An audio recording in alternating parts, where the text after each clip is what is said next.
Welcome back to Lane Switching. Today we're back. We're at Viva Recording Studio, and I'm back with somebody who's already been on the show before, coming back again. A friend of the show, I would say. It's none other than Chris. Yes, How you sir. doing today, man? How I'm you been? good, bro. How are you? Good, man. Really good. And it's been a minute since we spoke. It It was has. I think July 2023. So it's been a little Damn. bit. So Yeah. obviously time has passed, but in that time, what's new? What's changed for music career wise? I think I've started taking myself a lot more seriously in the past year and a half, 2 years. Whereas before I was making music that I enjoyed and just having fun with it and making music with my friends. Nowadays, there is a meticulous approach to everything, to the song, from the songs that I'm putting out and making, to how I'm rolling them out and how I'm presenting them in front of people. So I think in the past 2 years, I've just really focused on growing as an artist. Yeah. Yeah, man, that's dope. And when it comes to growth for you, what do you feel like has changed the most in the last year and a half, 2 years? What do you think, you know, just skills wise, I guess, as an MC, how do you think you've, matured or Mhm. evolved? I think first of all, because of how much I write on a day-to-day basis, my pen only gets better. My writing ability only gets better. I've gotten better at song structure, writing hooks, writing second verses, which I think is kind of a dying art right nowadays because it's hook, verse, hook now, and songs are super short, but whatever. Um, Other than that, I feel like I've grown way more on a personal level than music. The past few years were just self development, a lot of growth, a lot of reading, and practicing my promotion and marketing skills a lot as well. That's fair. That's fair. And for you, I mean, it's different for every artist, but for a lot of artists, the business side of music is difficult, and it's Yeah. not difficult because it's a challenging task, but it's s- creating time for the business aspect Yeah. and the creative aspect. Yeah. How, especially in a city where there's respectfully low funds in the Yeah. arts and the music, Hmm. how do you find the time to balance, almost a juggling act of Of different hats you have to yeah. wear? Um, it is. It gets pretty tiring. Yeah. I will not lie. It takes a lot of energy and mental strength to be able to sit down and do the things that you truly don't want to do. I feel like a lot of musicians will relate to this. You just want to make music, and I just want to make music, but ultimately, because of the ambitions that I have and the goals that I have for my music career, I can't afford not to do those things. So the way I find balance is just I make sure I have all the songs I want to put out written, recorded, and in the mixing process before I even get to trying to figure out a marketing plan for how I'm going to put them out. And that's kind of how I've been doing things right now. So make music, and then as the music is being mixed and perfected, work on a rollout plan for said music. Yeah, yeah, fair enough. And I think that's something a lot of people forget is almost like they want to just trend hop and Yeah. jump on however is the almost the easiest way to push out their music. Hmm. And in that process, what I find personally as somebody, as a consumer of music is that I find that people almost lose the substance aspect Yeah. of the music and that kind of fades out. But for you, obviously, it's difficult to manage all those different parts of the music career, but you had a if people aren't keeping up to date with where you're at, you've had a pretty interesting opportunity where if people don't know and haven't watched the last interview, you're from Belgium I am. Yeah. and you went back to Europe and spent a little bit of time out there. Yeah. How was that? And did you ever get to touch anything creative or do anything music wise? It was super refreshing because I've been working on a lot of things for a long time now, and being able to go away for 2 weeks and just be in different countries and see different things, landscapes, different architecture. It even apart from music, it's just very rejuvenating. Music wise, I did end up going to a studio once. Okay.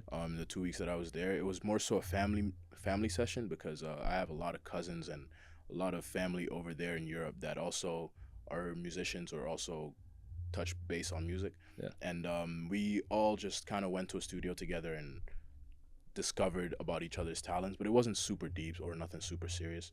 Um, but that trip was super super refreshing. Yeah.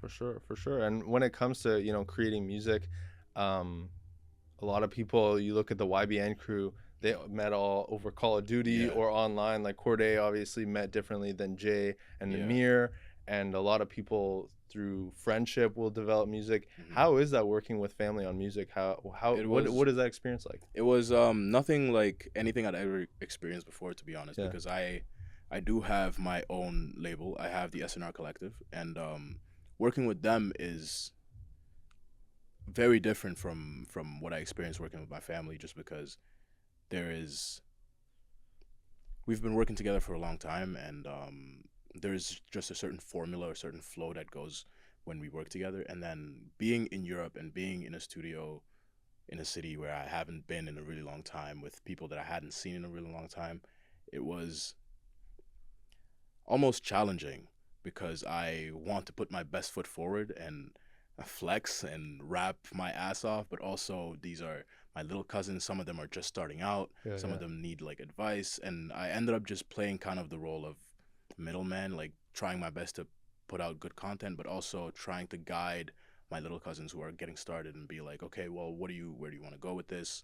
What are your inspirations? What kind of music do you want to make? It was really cool because more than music, a lot of talking happened as well. Very cool, very cool. And as somebody who obviously, you started making music in Canada, Hmm. you got the opportunity to do it in Europe. How is that creative process different? And or is their creative process any different, do you find, than what people normally do in Canada? And what is your kind of take on the overall Europe slash UK versus Hmm. USA? Who do you think, maybe not just numbers wise, but stylistically, who do you Hmm. think is carrying the torch for hip hop right now? I think,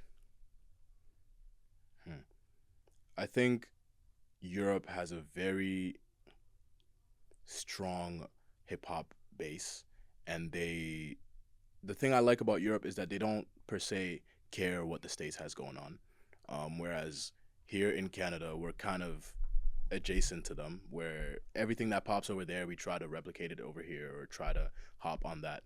But Europe and especially the UK, they do their own thing as much as they can, Yeah. and sonically and music wise, I like the stuff that's coming out of Europe a lot more, just because it feels a lot more authentic, feels a lot more real and raw. Whereas music coming out of the states often feels manufactured. It feels made to be good, and oftentimes that's what makes it good. But it was made to be good, and that almost turns me off to it because this was put together in a factory of sorts. And if you listen to a lot of music, I feel like you can tell the difference between a song that was made from a point of artistic desire to put something out that reflects the true self, and then there's making music that you know is gonna hit charts. And I'm just more so pulled towards authentic music. Yeah, it's chasing that like chart topping song or chasing that viral song. Again, a lot of times for me personally, it's just something that takes away from substance.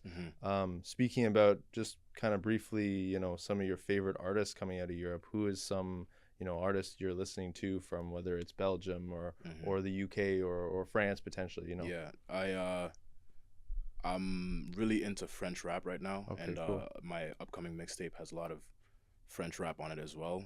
I've been listening a lot to Nino, to Damso, the big ones like Niska, but also smaller up and comers like Chrs 19, La Mano Neuf.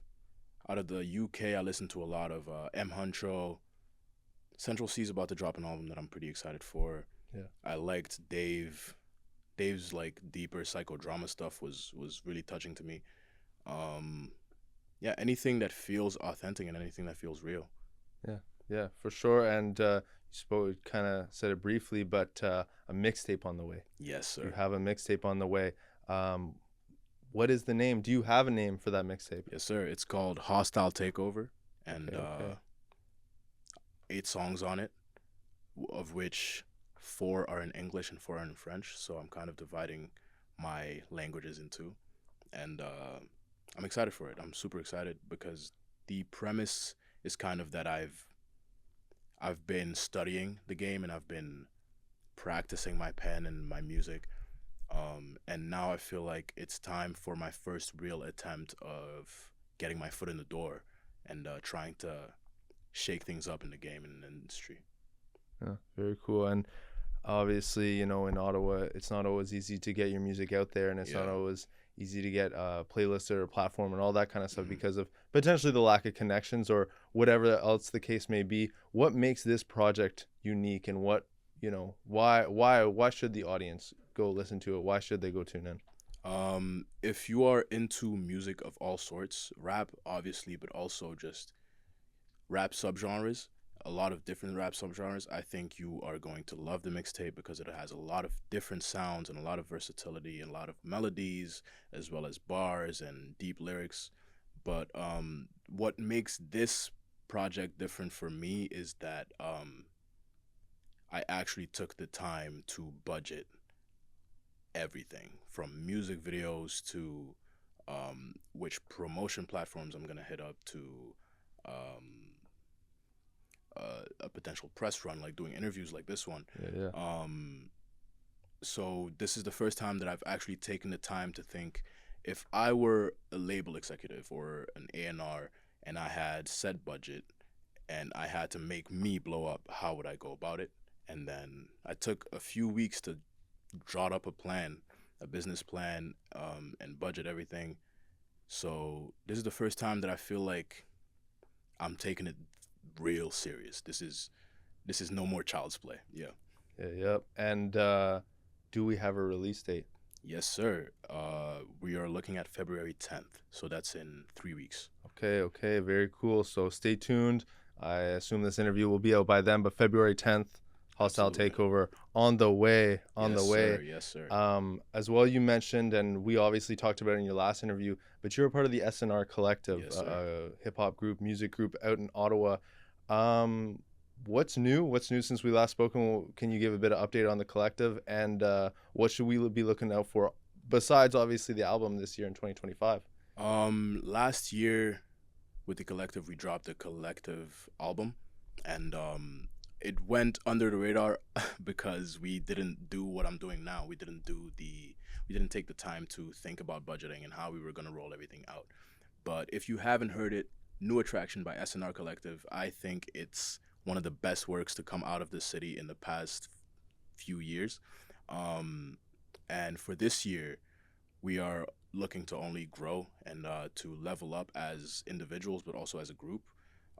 We have multiple in-house producers who keep working on their craft and keep finding new sounds to experiment with.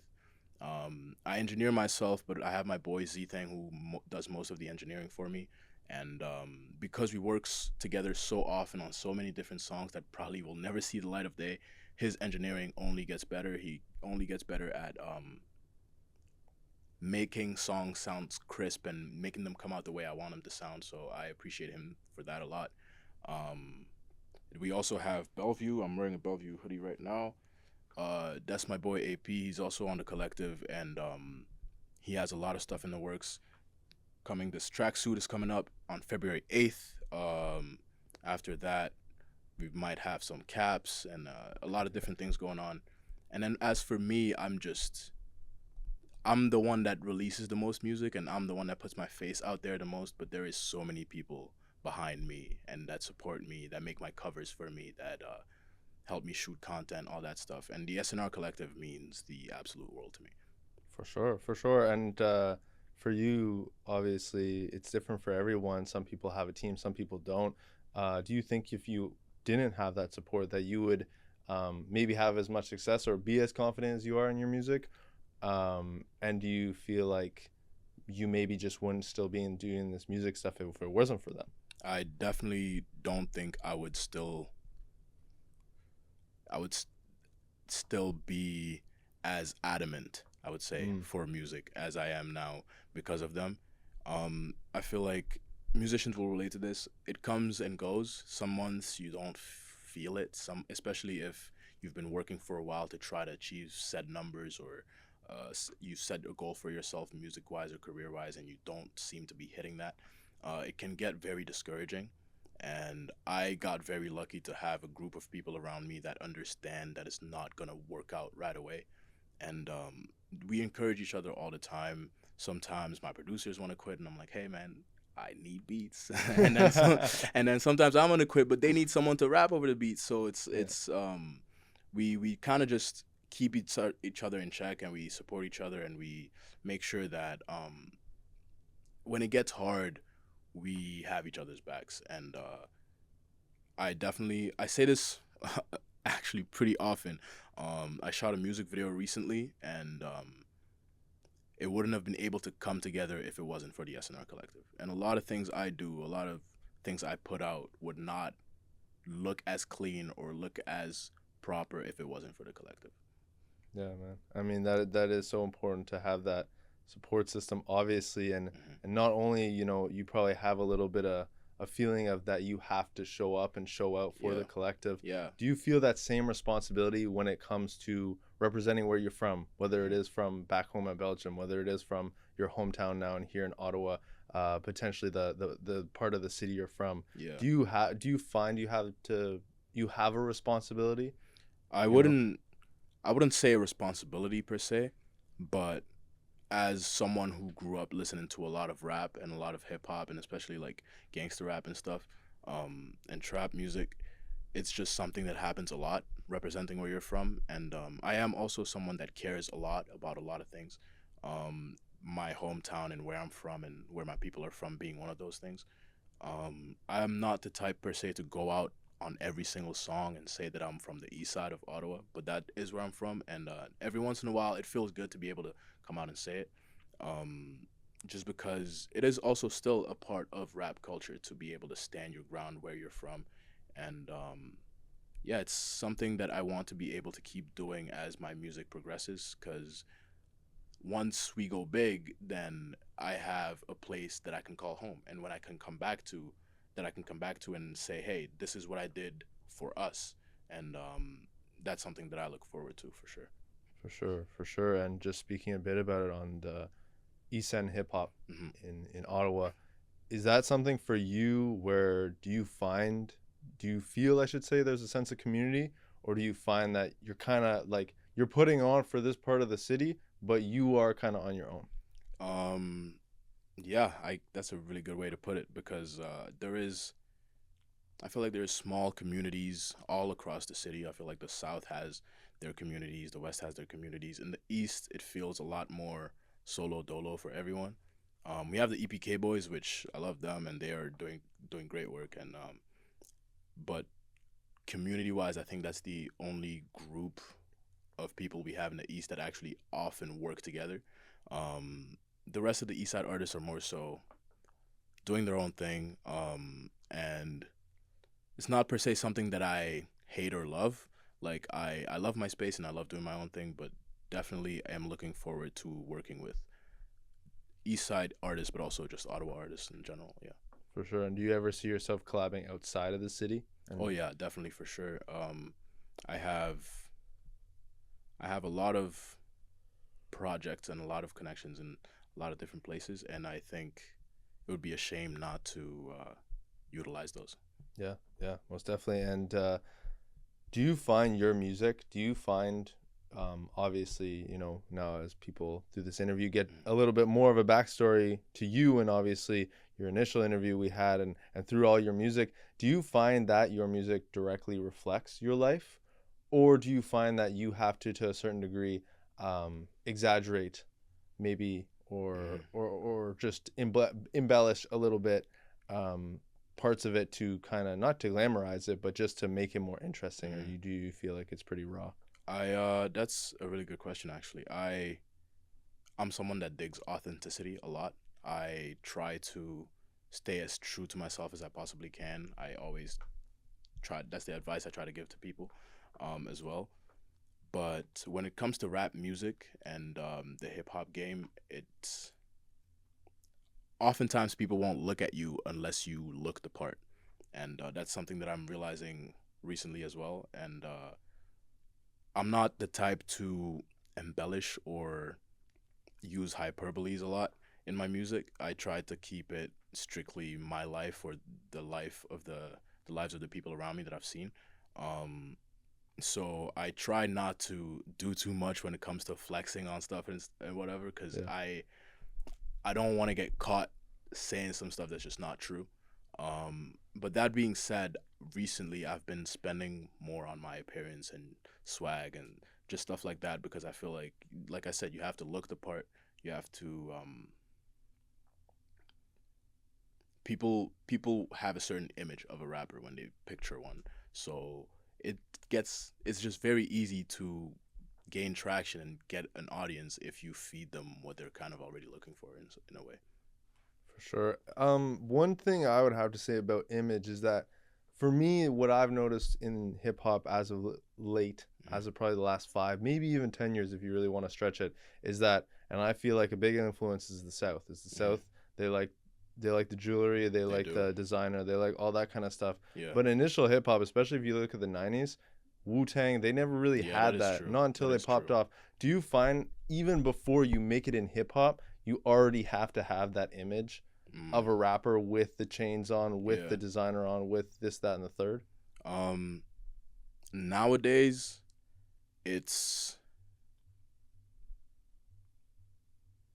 I would say nowadays it's harder to seem like you're truly playing the part, unless you are wearing all of the things that come with the part. Mm-hmm. But I still I still heavily believe that if the music and the way you put out the music is done proper, it's not mandatory. Like the swag and the drip and the designer is not. You can make it without it, definitely. So not only for me at least do I find obviously the appearance of a rapper to the audience matters a lot, but Hmm.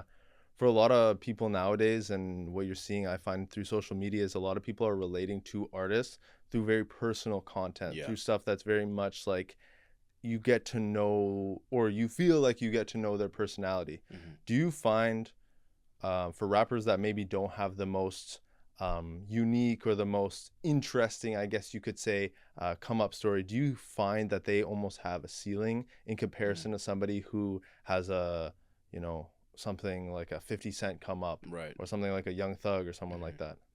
Honestly, um, no, I don't think it puts a ceiling on someone just because half of these stories are made up anyway. Like you go on social media and everyone has this really dope story or everyone has this really cool thing about them, but a lot of times I feel like that's things that they ended up portraying because it works. And some stories or some some stories are exaggerations, some stories are straight up hyperbole, and I don't feel like social media is per se the right way of showing off your personality, because you can make it up. You're on camera. It's not it's not live. Like, not people can't just I feel like you can easily manufacture a personality and put it online and get people to fall in love with that person rather than who you truly are.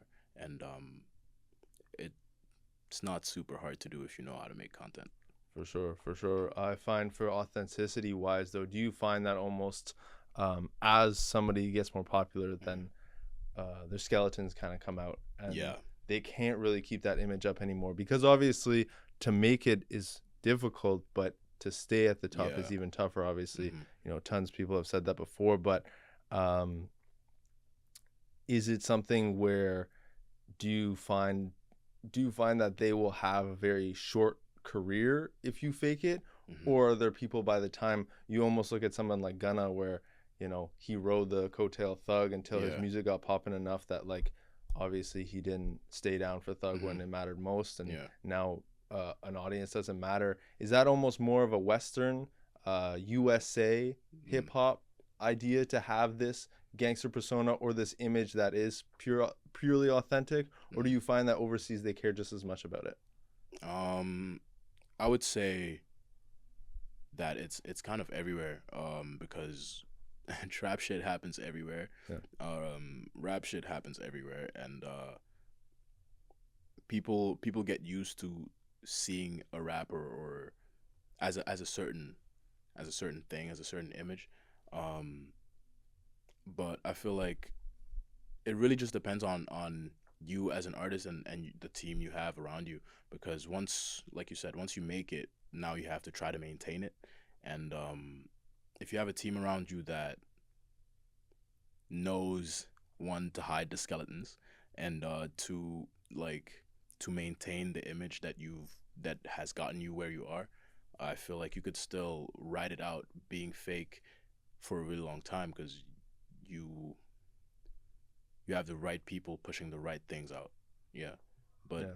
in your private life, you can be whoever you want, which I feel like for people that have used that formula, that must be pretty cool to be able to be themselves on a day to day basis, but then not lose a sense of privacy for their personality and go out on stage and just be a completely different person. I feel like that could have its benefits. Yeah. For sure. Personally, do you find as an artist, do you find that you're a more introverted or an extroverted artist? I That's a great question. Damn. As a person, I would say I'm more introverted in general, but when it comes to music, I am so passionate about it. I am so in love with what I do that I it brings out a side of me that I can't get out anywhere else.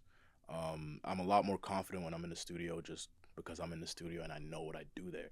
And then when I get with other people, or we go to the studio with my friends or whatever, um, yeah, a completely different side of me comes out. I stand on business. I give out ideas. I give out opinions, which is something that in my personal life, a lot of my friends will tell you I don't like. I will let them go about their business.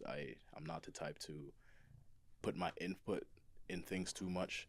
But yeah, in music and in the studio, I definitely become way more extroverted.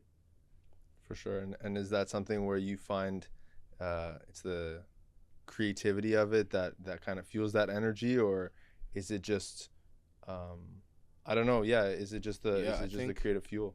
I think it's a confidence thing, because I've been making music for a really long time.